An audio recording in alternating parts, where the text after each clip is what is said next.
everyone, I'm Ahana. And I'm Celine. And welcome to another episode here at the We Are Podcast. Yes, so for today we have a great little versatile list of news updates for you guys.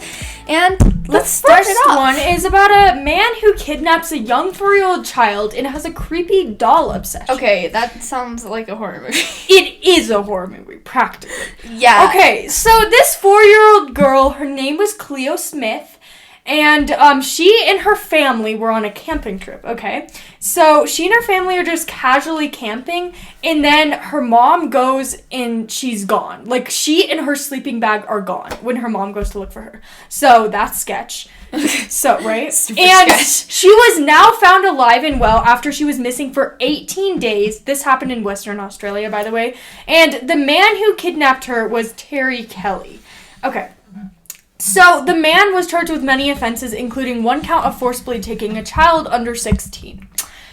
So, let's talk about this man. Okay, so, number one, he has a really creepy, doll obsession, which is interesting. He has many Facebook accounts that show, him with pictures of dolls.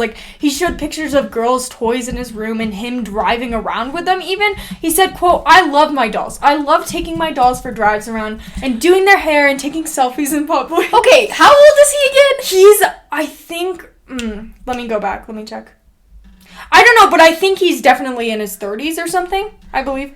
So, oh my God, yeah, he's a grown issues. man. Okay, so he drives fake dolls around. Someone needs to get him in a hospital. No, and also, he had an entire room in his home solely dedicated to dolls. Just shelves and shelves of dolls. And he's taken pictures of himself sitting with a shirt saying, "Nothing beats chilling at home with my Bratz dolls." Not creepy at all. I like how they're Bratz dolls, too. I feel like that's the right type of doll. Right. And so he has a very big obsession with the dolls. The police were actually asked about his obsession with dolls. People spectated whether or not the man lured Cleo, who's the 4-year-old, in with the dolls, but so far they have not commented on that. So after Cleo disappeared, a task force of about 100 people scoured the area for any signs of her.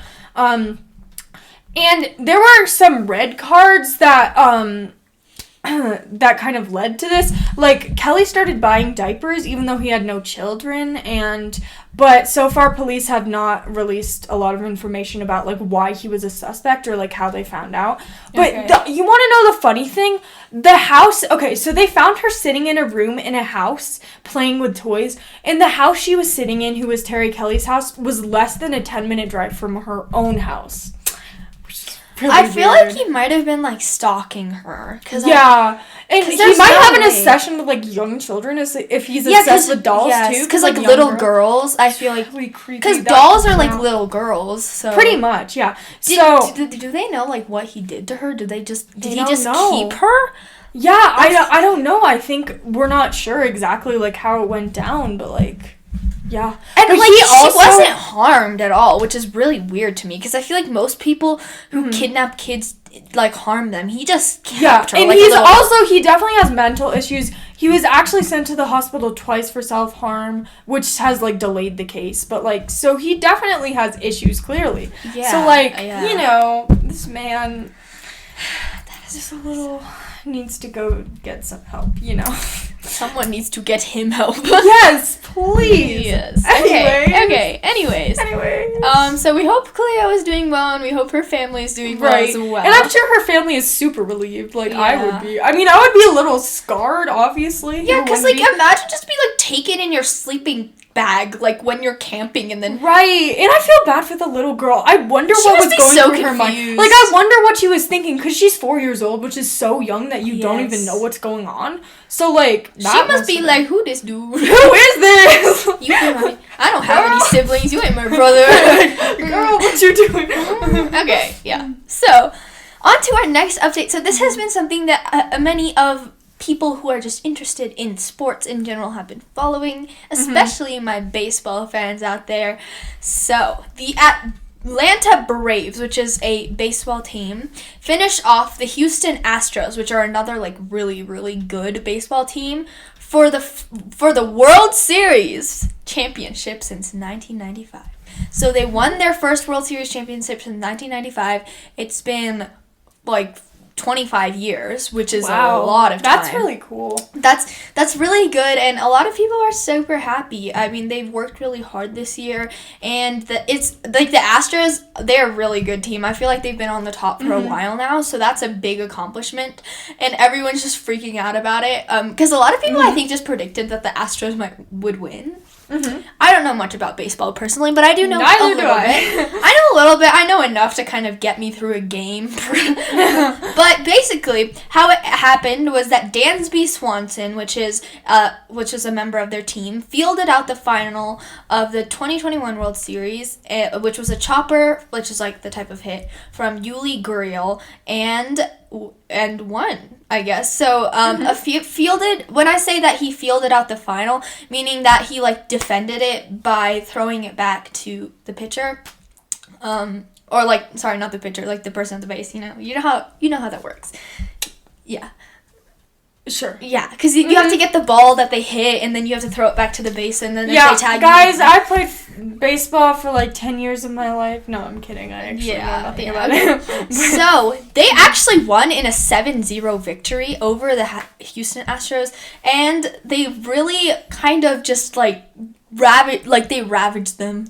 And they actually had a lot of, like, injuries early on, in, like, they were not very good in the playoffs, but mid-season they started, like, really, like, picking up the pace, and they really were, like, being very dominant, which is great. And so the Braves are super excited. If you want to hear more about this, check out ESPN, which is probably, like, one of the most reliable news places, and it's really fun. All right. Good job to them, I guess. That's good job. Cool. Good. Probably Georgia's having a lot of fun right about now. Right, for sure. All right. Next one is about Iowa teens are charged for murdering their Spanish teacher. So, two 16-year-old teen boys living in Iowa have been charged with the death of their Spanish teacher after one of them bragged about it on social media. So the teacher was named... dumbest... No, I'm sorry, but that is so freaking stupid. Like, number one... Why would you kill your Spanish teacher? Like, okay, you have, like, what did she do? Give you a bad grade? Like, what? I don't understand. Like, and the weirdest thing about this, I'll get into it later, but, like... Yeah, but, like, also... You're 16. I mean, I understand some people grow up in different circumstances, but you should just have, like, the common courtesy. I feel like it doesn't, no matter how you, like, grew up, I feel like that doesn't excuse something like exactly. that, you know? Because it's murder. It's murder of someone who, like, had a family. So, okay, so the teacher was named Nohema Graber, and she was 66 years old. Her body was found dumped in a park on Tuesday. So her body had been hidden under a tarp, wheelbarrow, and railroad ties. And it appears that she was killed due to trauma to the head. So, like, maybe, I don't know what happened, but they could have, like, smashed her in the head with a rock. Like, that would be an example of the trauma to the head. The two students involved were named Willard Noble Chiden Miller and Jeremy Everett Goodale. They were charged with first-degree murder and conspiracy to commit a forcible felony.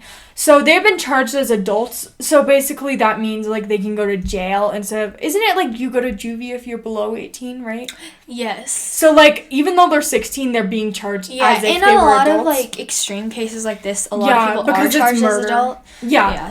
So even though they are 16. So they are arrested after a, quote, associate of Goodale provided investigators with social media exchanges showing he had specific details of the disappearance of the Spanish teacher and the death. So, the details included the motive for killing Graber, the planning and execution of the means to kill Graber, as well as deliberate attempts to conceal the crime. But they did not elaborate on, like, what the motive is. So right now, like, the public doesn't even know what the motive is. And I'm really curious, to be honest. I feel like it has something to do with their grades. Yeah, I don't know what else it would be. Like, but then also, if you think, if someone, like, kills someone, would they care that much about their grades? Because I feel like most kids who care about their grades wouldn't be that extreme because their parents probably put a lot of pressure on them. Yeah, so I don't understand. Like... It makes no sense to me. So, investigators used these posts to get search warrants and found clothing that appeared to be covered in blood. So, when interviewed, Miller, quote, admitted to being in the park as the murder was taking place. That's really bad. Yeah. So, yeah. Okay, so Jefferson County Attorney Chauncey Moulding told the Des Moines Register that there was no evidence suggesting that the crime was racially motivated, but he did promise that his office would, like, look into it and investigate. So, do you know the races of the kids? The kids? Oh, there was, like, a picture in the article. One of them was, like, white. And then one of them, I'm not sure. Like, one of them was, like, blonde, and then the other had, like, dark hair, but he could have been white. Like, I don't know. I didn't. So, if one of... I don't know. I don't think it could be racially. I mean, it could be. But I wouldn't... That wouldn't be my first thought, necessarily. Let me look them up. What they're called. Because also, I'm guessing that school would also have other people of color, so, like, why would they target her specifically, right? I don't know. Maybe... Yeah. Oh, they both look white. Yeah. Yeah, they both look white. I mean, that guy definitely is. One of them might be mixed or something, but they both do look white. I don't know, but the thing is, why would they target her specifically? Because I'm sure they have other teachers who are, like, people of color. I don't know. So why just her? So they ruled out race. They didn't rule it out, I think. They just... That's not, like, their main focus. That's not what they think happened, but they're going to investigate into it. Yeah, okay. So there's no evidence. There's no evidence, basically. Okay. So the Spanish teacher has taught... Cool. Very sad. Not cool, yeah. Has taught since 2012. She actually had a son named Christian, and the interesting thing is, her son said, I forgive them and feel sorry that they had that anger in their hearts. Like, he was not mad at them. He's like, I completely forgive you, which is interesting to me. And then the sister, she had a sister, also said, it is clear that they need more love and light in their hearts, and, like, did not really get mad at them or, like, blame them. She was just like... They must be very mature, because I would not be. And I'm guessing that there was definitely something happening with the kids and, like, their families, like, the kids who, like, murdered the Spanish teacher. Because, like, I don't know what would make you want to do that. I feel like they must have had something, like, wrong, you know? That's really... That's so sad. I feel their children sound so mature. I hope all the best for them. And that's a terrible thing to go through, but, like, I'm hoping that they're getting through. And obviously they are super duper mature. That's an interesting case. It's really sad, but it's interesting. Yeah, it is interesting. Well, and I'm curious to see more. Yes, like, I'm curious to see what happens. We'll probably follow up if there's more, like, that happens. Okay, so we hope Nohima Graber's family is doing well. And all condolences to her kids and her sister husband. And, like... Wait, does she have a husband? I have no idea. But I know she has a sister. Wow. Maybe, like, other relatives. Just, condolences. Anyone. Anyway. Yeah. So, our next update is also something that has been going on for a very long time. Mm-hmm. The DOJ sues Texas. The DOJ is the Department of Justice, which is, like, basically the biggest sort of center for crime and just, like, fraud in our government that we have, and they just kind of they're like the big hand of, no, you're bad and we're gonna sue you. Oh, okay, get it. Okay. So, I think, so this is about voting restrictions. And voting restrictions have been a very hot topic for the past year. Yeah, for sure. Ever since the 2020 election, for the presidential election, there has been a lot of talk about whether mail-in ballots, which are basically, you don't go to, like, a specific place to fill out your vote, but you do it at your house and then mail it to, like, the counting centers, whether those are legitimate or whether they could cause to, like, fraud, or whether they're, like, they cause, like, people to do illegal voting. And it's super complex, and a lot of voting laws are, like, specifically targeted to make certain groups of people, like, to make it harder for them to vote. Yeah. Which is, like, it's a controversial thing.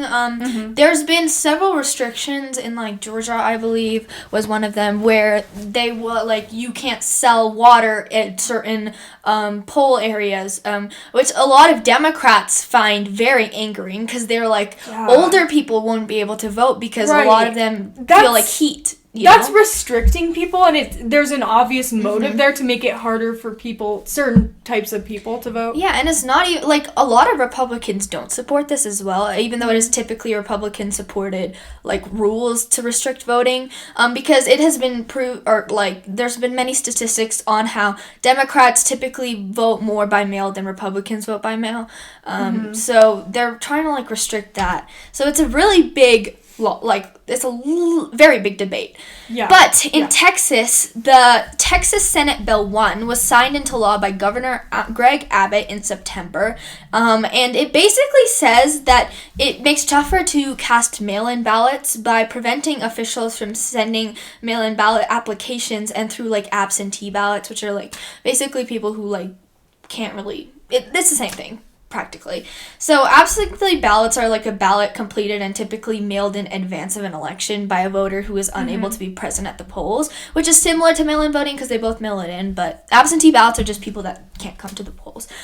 But they said the bill was made to, quote, reduce fraud and ensure election integrity, because there was a lot of argument on whether the 2020 election was real because of mail-in voting. Yeah. It also adds a lot of new identification requirements, prohibits drive-through and 24-hour voting locations, limits early voting, and restricts who can help voters' assistance because of disabilities or language barriers, which definitely targets a small population of people with disabilities, but it's still a population of people that have rights and should be able to vote. Yeah, definitely. So... it's very controversial. So this lawsuit was filed by the Department of Justice on Thursday, and it says that this bill, known as the SB1, violates the Voting Rights Act and Civil Rights Act by imposing restrictions on polling locations and through absentee ballots. They said, quote, "In this action, the U.S. challenges provisions of SB1 that deny eligible voters meaningful assistance in the voting booth and require rejection of the mail ballots from immaterial errors or omissions." So it's very restrictive, and there's just really sad. And in terms of what the Texas government is saying, Greg Abbott responded in a tweet saying, "Bring it. The Texas election integrity law is legal. It increases hours to vote. It does restrict illegal mail ballot voting." Notice his choice of illegal mail ballot voting. "And only those who qualify can vote by mail." So it's definitely a very, very hot topic. I want to see how it goes out. I feel like this should be like a debate topic or something for high schools, because I know, because I feel like our debate topic is literally like... it's about, like, cryptocurrency. I'm like, what is this? Not a fan. Like, I would like to debate on voting rights laws. Like, yeah, please. me too. That sounds way better than... Exactly. whatever we're doing. So, actually, earlier this year, there was also another big lawsuit filed against the state of Georgia, which I talked about, which enacted a new election law that the Justice Department says infringes on the right of black voters. So that's another major lawsuit that happened earlier this year, but we'll watch to see how it plays out, if it, like, really progresses from there, how it goes. Wow, okay, so I think that's it for the first half, so stay tuned for the second half. We have more about Greta Thunberg, vaccinations, and drugs. Or not like that, but like COVID drugs. Pfizer. So more about that, so stay tuned. Bye.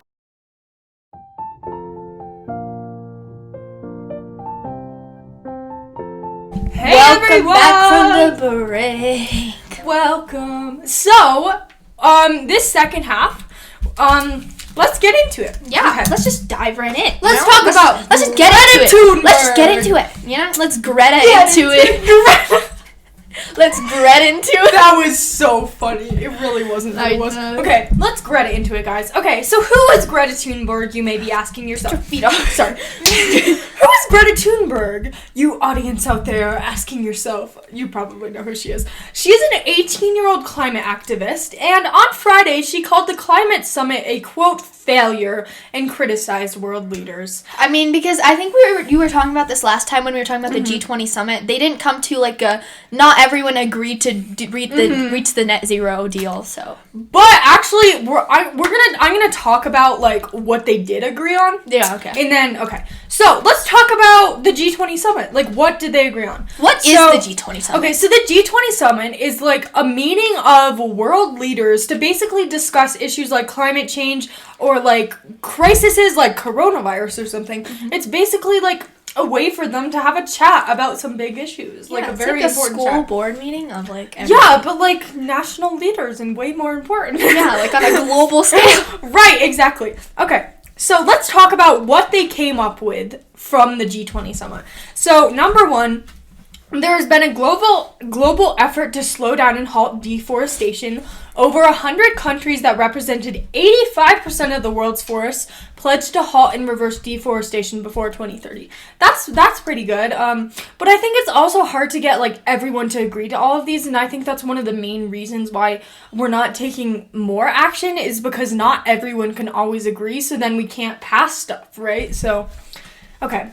They also decided, 105 world leaders signed the Global Methane Pledge, which is a joint initiative between the U.S. and the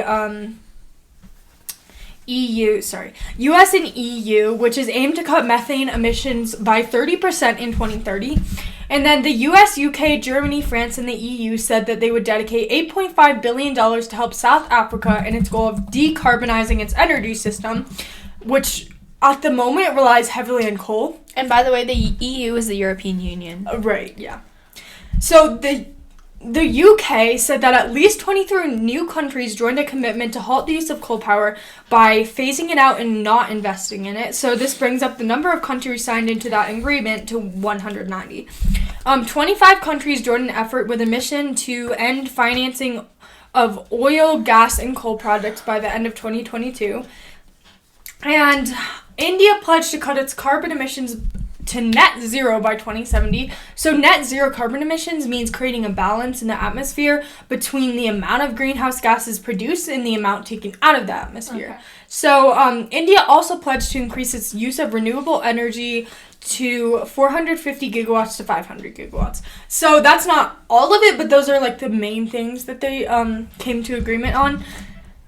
Which is a big improvement, I think. I think that's definitely a big improvement. And you think of it like 2070, that's like such a long time, but it will take us a huge amount of time it's not something that's going to happen like tomorrow, you know? It's going to take a long time. So, despite all of this, many climate youth activists want more radical, like, bigger action taken. They want more drastic measures because they think this is not enough to stop it. So, thousands of protesters had signs discussing the efforts of rising temperatures and extreme weather events. Crowds chanted, quote, "We are unstoppable, another world is possible," and other slogans as they attempted to attract attention. So, Daisy Deacon is a 7-year-old from Glasgow who went to the protest with her mother, Isabel, and she said she wanted to come to the protest to see Greta Thunberg. She said, quote, "She saves the world from climate change. Save our planet." So, there are a lot of protests. Many people just think they're not doing enough. Like, Thunberg told Crowns that, quote, "History will judge them poorly." A global greenwash, she called it a global greenwash festival and a 2-week-long celebration of business as usual. She said the leaders are doing nothing. They're actively creating loopholes to benefit themselves.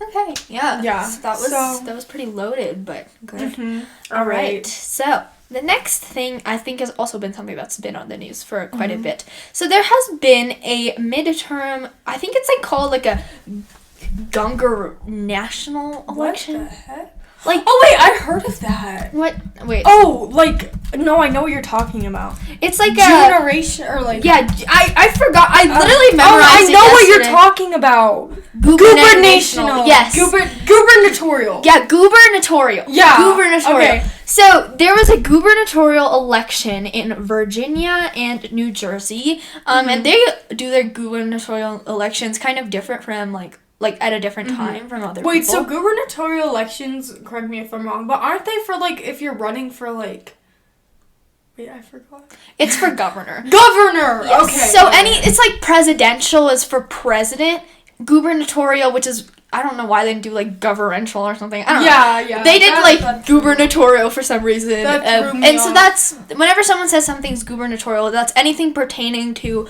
a governor. Okay. So in Virginia, this was probably like the most closely watched state because it was the one where Democrats felt like they could take a stronghold the best because the Democratic candidate McAuliffe was actually previously elected in Virginia, like the previous election, and also former president Barack Obama actually vouched for him. He went to Virginia and gave a speech. Right, and I think I made an update about that. Yes, she did. She made an update, and he actually like went there and he was telling Virginia citizens just to vote for McAuliffe. But unfortunately for Democrats, they lost the Virginia election. Oh, okay. Actually, so who won? Who's the Republican candidate? So the Republican candidate was Glenn Youngkin, and he beat him, ruining his chance at a second term. Ooh. And he actually won by a 2% gap, which doesn't sound like a lot, but it's pretty large. Yeah, I don't know. It doesn't seem like a lot, but it's a good amount. I'd say that's pretty predicted. And it was really kind of like, at the beginning people were stressed out, but then as time progressed it was evident that the Republican candidate would win. So that's a victory for the Republican side. So that's good for them. And sad for the Democrats, but fortunately for the Democrats, they actually maintained their control over New Jersey. So honestly, going into the New Jersey election, a lot of people thought that New Jersey would maintain as Democrat, but they actually had a vote scare in the middle where they thought the Republican candidate might overtake them. But actually, they won, which is good for the Democrats, quite narrowly, but they won, at least. And then the last little bit is that the New York City actually had an election. And I think we talked about him before, Eric Adams. We did. Yes. Like, it was a long time ago. Yes. So Eric Adams was like the candidate for the New York election, and he was someone who used to work on the police department, and he is black, and he had like a lot of experiences like being discriminated, as well as just like seeing flaws in that system because he was a part of it. And so I think that was a big selling point for him. But he actually won that election by 40%, which is a lot of people. That's big. No, that is. I think it was like 68 to like 26 or something. I don't remember, but or 28 to 66, something like that. It was almost 40%, which is a big thing. So he's actually the second black mayor of New York, and he plans on implementing a lot of reform ideas. So good for him. And in terms of other news of people of color becoming important roles, having important roles. Republican Winsome Sears was elected as Virginia's new lieutenant governor on Tuesday night, becoming the first woman and the first woman of color to serve in that position. That's awesome. That's awesome for her. I'm glad. It's a really big move for Republicans to kind of show that they have this versatility, which is good for like people, because the Republicans, I think they're kind of like trying to expand their image of politicians, and so I think this is really good for their party. Like diversity. Yes, diversity. And it's really just good for everyone in general, just to see a woman of color and also just a woman in general to take that position. I think gives a lot of like little historically girls hope. It hasn't happened a lot in the past, but it's becoming more relevant, which is great. Obviously, because people are starting to realize the power that females hold. Yeah. All right. So I'm sorry, there's more. That's all right. Because we have 8 updates this week, but there's a lot to them. Yeah. So she says, quote, "I'm at a loss for words for the first time in my life. What you're looking at is the American dream." So she has actually been the former chair for the Black Americans Making America First politician. She was known for like promoting a lot of Second Amendment rights and Donald Trump. And she's a very like conservative representative. Okay. And lastly, Ed Gainey, which is like the native of Pittsburgh, who spent his childhood in a low-income housing complex, actually became the mayor of Pittsburgh and was the first black mayor in Pittsburgh history. It's so great to see people who come from, like, these paths like that to, like, rise up to such a, like, strong position, just to, like, show that, like, no matter where you come from, you can, if you put your mind to it and put enough work into it, you know? Yeah, and he actually, like, made a big speech about it. He was very proud, as he is a native of Pittsburgh. He was saying that, you know, we talk about how Pittsburgh is very segregated, but today you change that sort of, like, rumor, or not rumor, just like, but, like, that, like, connotation, which is, or like that ideology, like, you know, that, like, Yeah, I can't think That's of just, the like, word, thought process, Like, you know? like what you think of when you think of that, Yeah, you know? I don't exactly. know the word for that. Yeah, so he actually had a lot of votes. By, like, 11:30, he had a lead of 70 to 29%, so... Wow. Yes. That's cool. Yes. So the gubernatorial elections were pretty eventful, and... Yeah. All right. Okay, so ready for... Yes. Okay, so the next update is about the Biden administration setting a deadline for vaccination mandates. So on Thursday, the Biden administration said that their workplaces needed to be fully vaccinated. So large companies have a deadline of January 4th to have all employees vaccinated, but if they're not vaccinated, they have to have weekly testing. So this will cover 84 million private sector workers, which includes 31 million of those workers who are currently not vaccinated. Yes. So workers will have to either get the vaccine or get tested weekly. So Which you talked about this last week. yeah, and I'm going to talk about the effects of this and stuff. So the administration also issued a measure that will affect 17 million workers because it will mandate workers at nursing homes or healthcare facilities to get the vaccine, and they do not have an option for testing weekly. They just have to get the vaccine. And I think that makes sense for healthcare workers. So the mandate for businesses is definitely a big step, but it's also very controversial. Yes. Attorney generals in at least 24 states have threatened to sue. Many Republican governors and unvaccinated citizens also very strongly oppose this decision. But Biden said, quote, While I would have much preferred that requirements not become necessary, too many people remain unvaccinated for us to get out of this pandemic for good.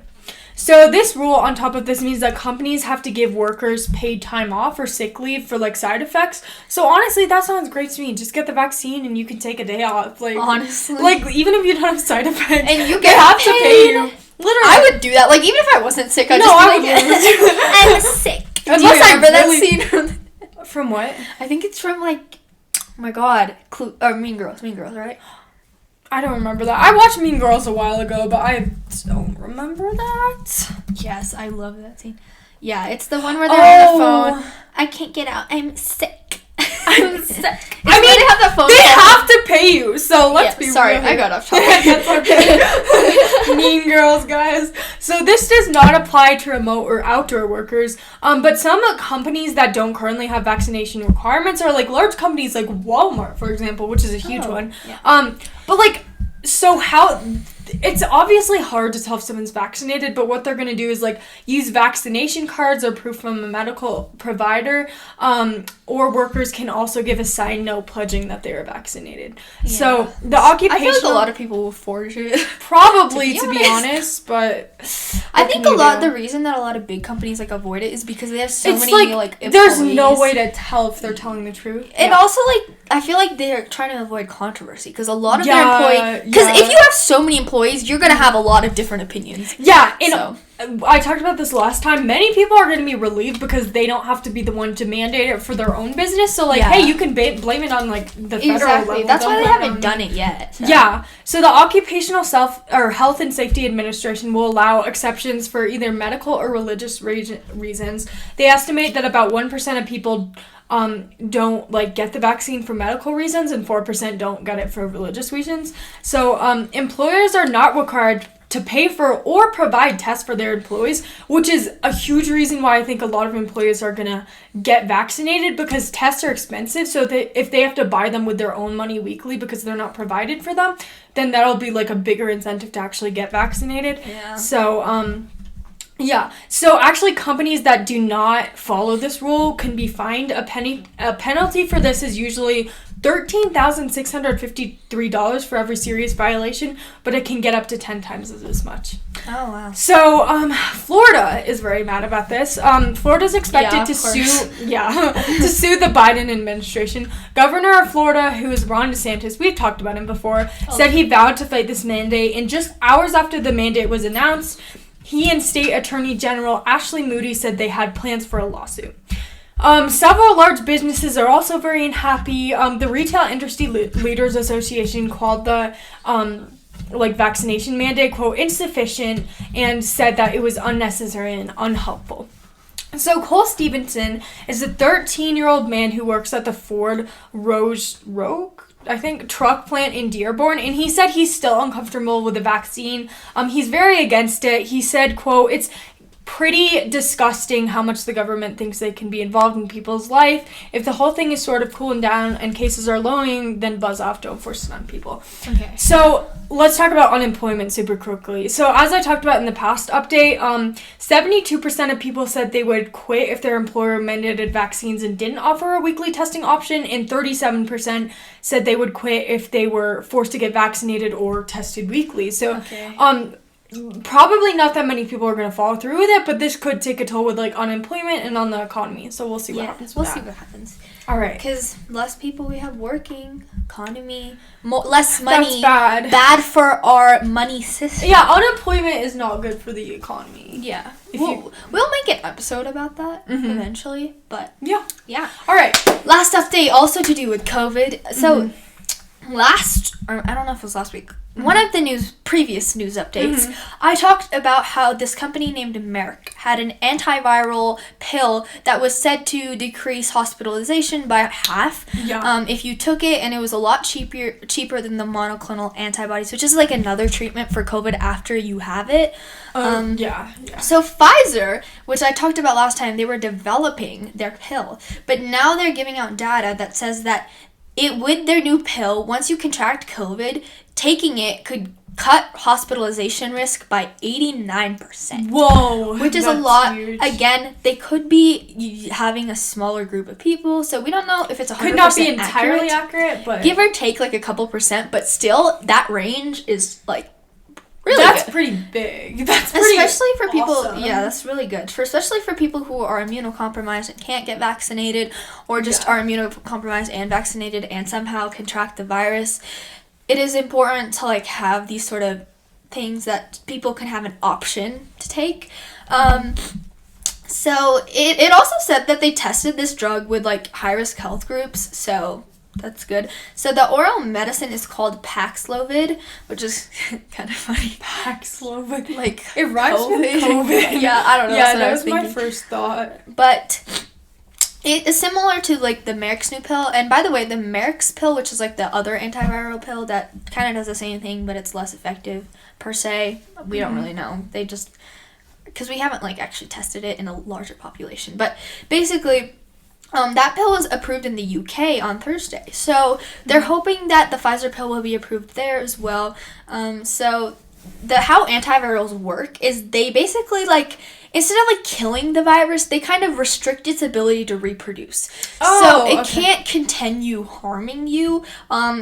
And it will go away a lot faster. Or, like, spread? Yes, it wouldn't spread, and it has a lot, like, lower risk of hospitalization, because when it isn't increasing rapidly, it can't do that much harm. And so, yeah, it was gonna seek FDA administration soon, for the emergency use authorization, and, officials both in the US and UK said that this could be, like, a game changer in fighting the pandemic. So hopefully it's gonna be a good thing. So how it works is you take it as soon as you can once you show symptoms, if you think that you have a risk of being hospitalized, and you will hopefully not be hospitalized or dead. So that would be I hope so. I hope so. So we're hoping that people have this option soon. And, so other developers are also working on options like this. I'm pretty sure Moderna might be working on one soon. But, yeah. All right. That's pretty cool. That's great.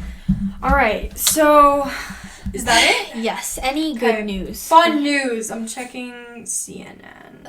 Just checking fun news and news updates. CNN. Oh, I had fun news. What? This lady grew like a 15-pound potato. Whoa. It was great. I think I want to grow a 15-pound potato. Yeah. She grew like look how cute it is. It's so fat. Slightly scarring. It's like a 15-pound potato. It looks like garlic. That's or not really... garlic. Like what's the How thing? does that even ginger. happen? It looks like a huge ginger. How does that even happen? It doesn't even no look like idea. a potato. Yeah. Starbucks has unveiled its 2021 holiday cups. Wait, they're actually really pretty. Yeah, those Wait, are look pretty. at these cups. Yay! Starbucks? Not that I like go to Starbucks or anything. Okay, number one, Starbucks is semi-overpriced. I've been, like, I got a Frappuccino there, like, once. And then I was like... I got, like, a dragon fruit refresher once, and it was great. Actually, twice. I've gotten the strawberry one and the vanilla one. I did not like I want a Frappuccino. I've never gotten, like, a Frappuccino. I've never bought one. Like, they taste like milkshakes. I've gotten one, like, a... Like, icy milkshakes. Yeah. Like, I've gotten, like, a mini one, like, the samples that they hand out, and it was so good. But I want to try a big one. You should... I should get you a Frappuccino for your birthday. Honestly. But also, they have, like, these, like, in fall, they have, like, a pumpkin chai spice latte, and it's so good. Oh, right. Yeah. Me and my mom are, like, obsessed with it. But anyway. Okay. So, I think that's it. So, thank you for listening. Have a great week. Follow us on our social media. Check out our website. _youth. Okay. Wait, our social media is weare_youth.org. Our website is weare/youth.org. So it's like an organization URL.